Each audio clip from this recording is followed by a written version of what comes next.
So probability distributions. अब probability distributions को समझने के लिए हमें रैंडम वेरिएबल्स को समझना पड़ेगा। सो रैंडम एक्सपेरिमेंट में जितने भी आउटकम्स होते हैं उन्हें हम कहते हैं रैंडम वेरिएबल। अब रैंडम वेरिएबल्स दो तरीके के होते हैं, या तो वो डिस्क्रीट होते हैं या फिर कंटिन्यूअस। तो डिस्क्रीट रैंडम वेरिएबल्स वो वेरिएबल्स होते हैं जो फाइनाइट नंबर में होते हैं या फिर हम उन्हें काउंट कर सकते हैं। सो ये होते हैं finite number of values. Okay, और कंटिन्यूअस क्या होते हैं, ये एक इंटरवल के फॉर्म में होते हैं जिसको हम कहते हैं कंटिन्यूअस डेटा। ठीक है, और ये होते हैं इनफाइनाइट नंबर, मतलब ये कितने भी हो सकते हैं जिसको आप काउंट नहीं कर सकती, अनकाउंटेबल होते हैं। सो कंटिन्यूअस डेटा होते हैं आपके इनफाइनाइट। सो इसका कैसे एग्जांपल हो जाएगा, फॉर एग्जांपल आपका जो सैम्पल स्पेस है उसमें आपके जो आउटकम्स है वो 0, 1, 2, 3 इस तरीके से हैं। तो यहाँ पे आपको दिख रहा है कि ये फाइनाइट नंबर ऑफ काउंट्स हैं, सिर्फ 4 ही आपके आउटकम्स हैं। इनफाइनाइट क्या हो जाएगा, आपका जो सैम्पल स्पेस है वो 0 से 2 या फिर 0 से 1 के बीच में कोई भी वैल्यू हो सकती है। तो वहाँ पे वो जो वेरिएबल होगा वो होगा कंटिन्यूअस रैंडम वेरिएबल। सो ये हो जाता है 0 से 1 के बीच में, और आप इसको इस तरीके से डिनोट करते हैं 0, 1। तो इनके बीच में जो भी वैल्यूज़ आएगी, फॉर एग्जांपल 0.1, 0.001, 0.05, ये सारी वैल्यू 0 और 1 के बीच में आ रही हैं। तो आपका जो सैम्पल स्पेस है वो इनफाइनाइट है। ठीक है, आप उसको काउंट नहीं कर सकते, और ये इंटरवल के बीच में आता है।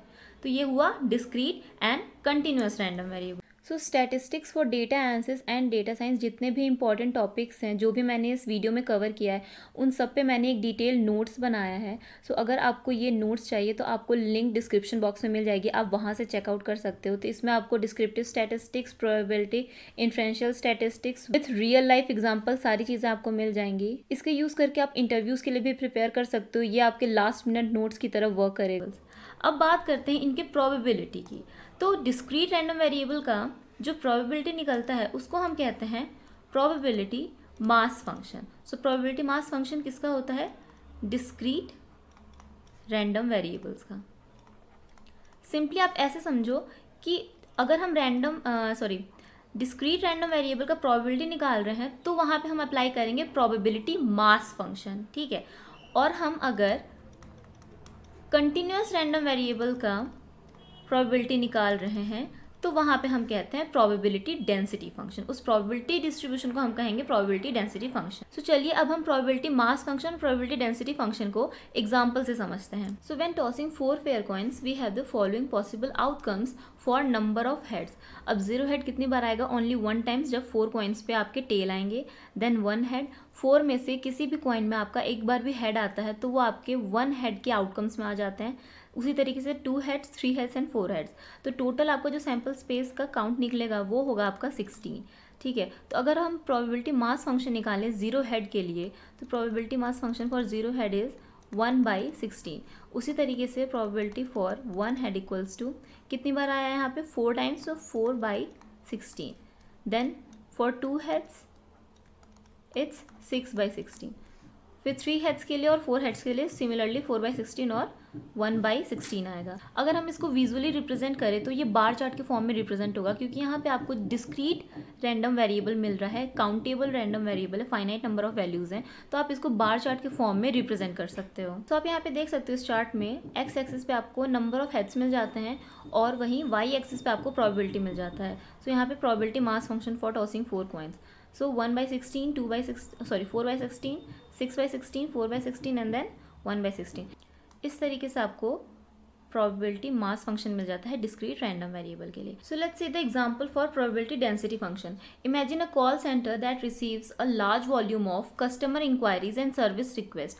Customers are placed on hold until they can be connected to a customer service representative.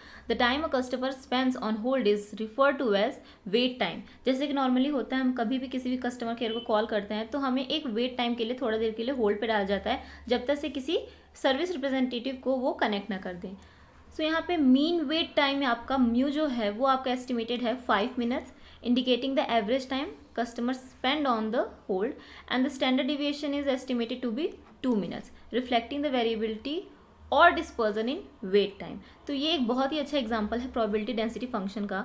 इसका क्या मतलब है कि आपका जो मतलब मैक्सिमम आप 10 मिनट तक होल्ड पे डाले जाएंगे, तो 0 से 10 मिनट्स के बीच में एक कस्टमर का वेट टाइम कितना भी हो सकता है। सो ये इंटरवल है 0 से 10। अगर हम इसको विजुअली प्लॉट करना होगा तो हम इसको हिस्टोग्राम के फॉर्म में प्लॉट करेंगे, क्योंकि यहाँ पे हमें इंटरवल्स मिल रहे हैं। ठीक है, तो सपोज आपके पास एक कस्टमर का डेटा है और उनका वेट टाइम दिया हुआ है और हमें हिस्टोग्राम के फॉर्म में प्लॉट करना हो। तो यहाँ पे आप देख सकते हो PDF for call centre wait time, probability density आपका यहाँ पे वाई एक्सिस में मिल जाता है और वेट टाइम मिनट्स आपको यहाँ पे एक्स एक्सिस में मिल जाता है।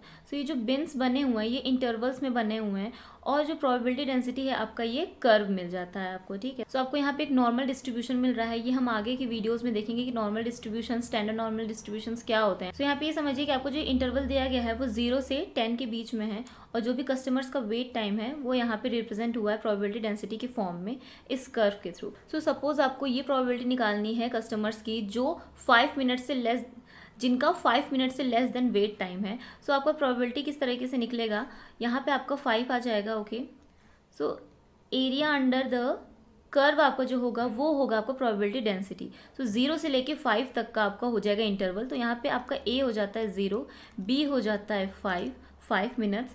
ओके, और अगर प्रोबेबिलिटी डेंसिटी फंक्शन हम निकालें so a to b f of x, so आपका हो जाएगा 0 to 5 एफ ऑफ। तो जो भी आपके कर्व का फंक्शन रहेगा आप उसको यहाँ से रिप्लेस कर सकते हो और जो भी आपको वैल्यू मिलेगा वो होगा आपको probability density function for the customers who is waiting less than 5 minutes. So ये तो रहा आपका probability mass function, probability density function. From next video we will start with the Bernoulli distributions.